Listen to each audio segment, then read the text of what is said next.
Beat रस पीले मिलता है अनेक उपकार। जानतु कौन रही उपकारिता। प्रत्येक दिन सकाळे अध कप बीट रस पीले अनेक उपकार मिलता है।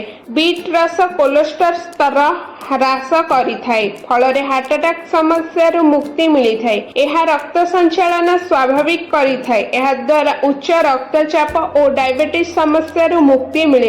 एथिरे थिबा विटामिन सी, विटामिन B6 कर्कट रोगर आशंका कम करिथाए। बीट रस रे प्रचुर मात्रा रे पोटेशियम और फास्फोरस आदि रहिथाए। यह स्मृति शक्ति बढ़ाइबा सहित रोग प्रतिषेधक शक्ति वृद्धि करे। बीट जूस रक्तचाप उन्नत करिबा, क्रीड़ा प्रदर्शन रे वृद्धि करिबा, यकृत समस्या को समर्थन करिबा एवं एंटीऑक्सीडेंट सुरक्षा प्रदान करिबा समेत अनेक स्वास्थ्य लाभ प्रदान करिथाए। एही रोग प्रतिरोधक शक्ति मध्य वृद्धि करे, ज्ञानात्मक कार्य को समर्थन करे एवं प्रदाह विरोधी प्रभाव प्रदान करिपारे। बीट रस रे एपरि पोषक तत्व थाए जहा केश पॉलिकेश को मजबूत करिबारे एवं केश झड़िबा ह्रास करिबारे सहाय्य करिपारे। बीटरूट रे थिबा एंटीऑक्सीडेंट चर्मर कोष गुडी को क्षति रक्षा करिबारे एवं एक सुस्थ चमक बढ़ाइबारे